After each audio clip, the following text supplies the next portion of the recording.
father in prison for 8 years, a single mother who could barely afford food, called too skinny to play. This is the story of a boy who had every reason to fail, but refused to. That boy is João Pedro. And now, he's not just surviving, he's about to take the Premier League by storm. But how has what he's gone through shaped him for glory? Well, let's talk about that. João Pedro has barely settled at Chelsea, but it already feels like he belongs here. From the very first whistle, you could tell this isn't just another signing. His movement, his confidence, his sharpness in front of goal, it's all there. But what made people take notice? 3 games. 3 goals, that's not luck. That's a player showing up on the world stage like he's been there his whole life. And it's not just the numbers. If you watched him play, you'd see it. The way he drifts into space, the one-touch passes, his composure.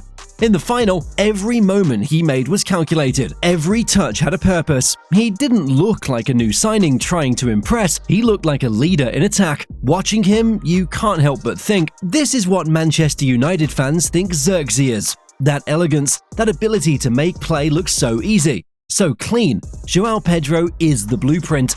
Even his goals, they aren't scrappy finishes, they're class in the way he places the ball, the confidence in his strike. It feels like he's been doing this for years, like this level is normal for him. But if you really know his story, you'll understand why. This is not the first time João Pedro has performed under pressure, because before Chelsea, before Watford, before Brighton, his first big stage wasn't a stadium, it was a prison. It was inside a Brazilian prison. Cameras captured a small, hopeful boy hugging his father, a man named João, who had just been released after spending 8 years behind bars. João wasn't just any man, he was once seen as a gifted footballer, someone destined to make a name for himself.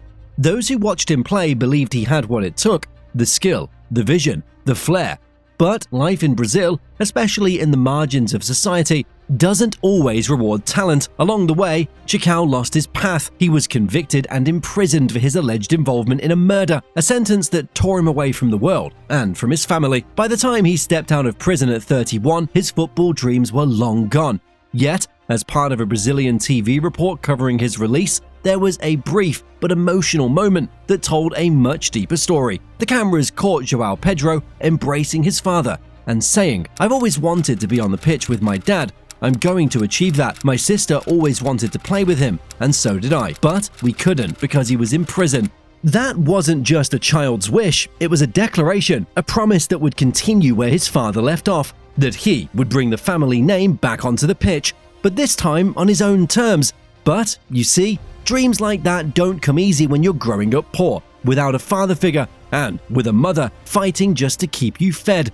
João Pedro's childhood was marked by scarcity, by struggle, and by the weight of a dream too heavy for most kids to carry. And yet, even then, he made a choice to start playing in his father's favorite position, defensive midfield. That was his first step. But life wasn't about to make it easy for him. You see, João Pedro's life was never designed for comfort. Growing up without a father at home, in a household where even a single meal a day wasn't guaranteed, that's a burden most people can't imagine. But his mother, she carried that burden quietly, sacrificing everything just to give João a fighting chance. When Pedro started chasing football seriously, his mother was right there, supporting him with what little she had. Sometimes that meant giving up her own meal so that João had the strength to train the next day. She knew he needed energy, he needed focus, and if that meant she went hungry, so be it. That's the kind of sacrifice that doesn't show up in stats or headlines, but it built the foundation for everything Pedro would later become. At just 10 years old, João wasn't just playing football. He understood that his family's survival could one day depend on his success, and that weight, instead of crushing him, it drove him. He trained like there was no tomorrow, like football was his only way out, because it was. Eventually, that determination led them to Rio de Janeiro. It wasn't an easy move. They didn't have much, but his mother believed that if João was ever going to make it, it had to be there.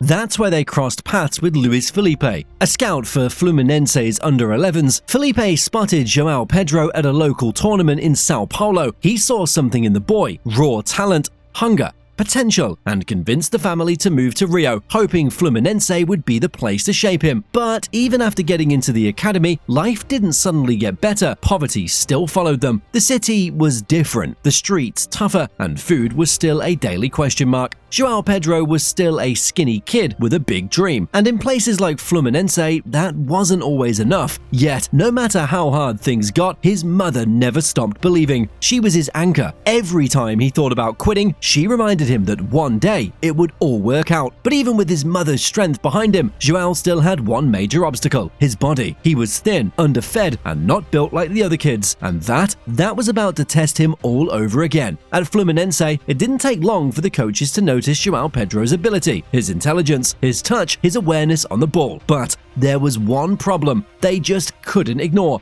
his frame. He was too skinny. In a country where raw talent is everywhere, physicality still matters, and João didn't have it. The truth is, it wasn't his fault. Growing up poor, often skipping meals, he didn't have the luxury of nutrition or gym sessions to build his body. Years of scarcity left him smaller and weaker than his peers, and that started to show, especially as he progressed to the under-15s and under-16s. Coaches started benching him. Sometimes he wasn't even included in the squad lists. Imagine that. Knowing you're technically gifted, but watching games from the sidelines because your body doesn't match your talent. Most kids would have folded under that frustration, but not João Pedro. He took every snub personally, but he didn't let it break him. And through it all, his mother was still in his ear, still telling him, "It's going to work. Don't be scared. Your time will come."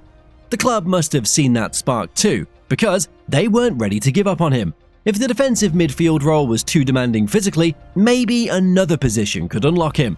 That's when they made the decision: shift him forward, let him play as an attacking midfielder where his speed of thought and technical ability could shine.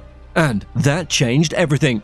Suddenly, his slim frame wasn't a disadvantage, it was an advantage. He could move quicker, think faster, and manipulate the ball better than others. Within months, he was pushed even further up the pitch, from midfield to striker, and that was the moment everything clicked. The skinny kid that nobody thought would survive the physical game, he was now the sharpest forward on the field.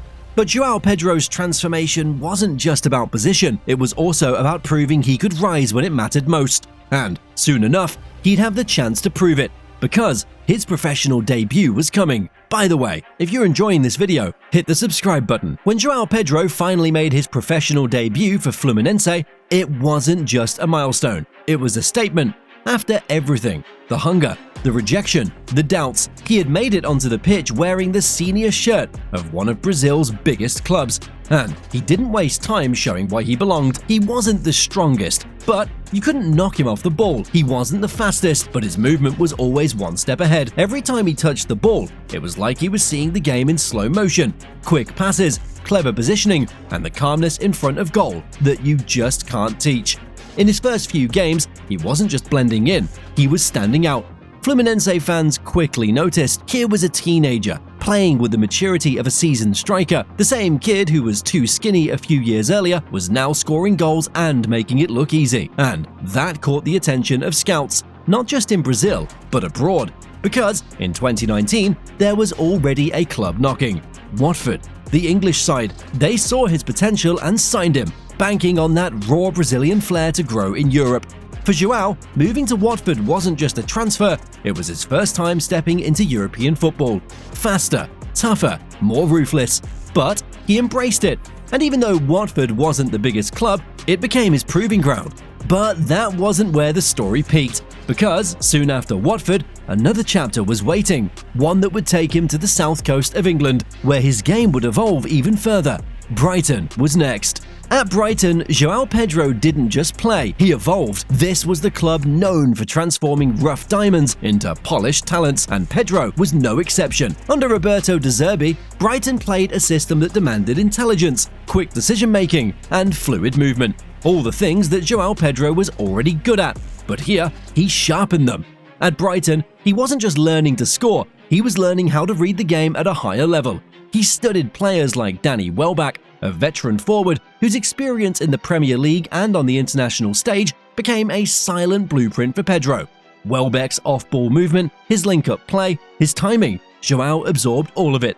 But the most important thing Brighton gave him was trust. They didn't try to make him someone else, they gave him the freedom to use his touch, his vision, his creativity.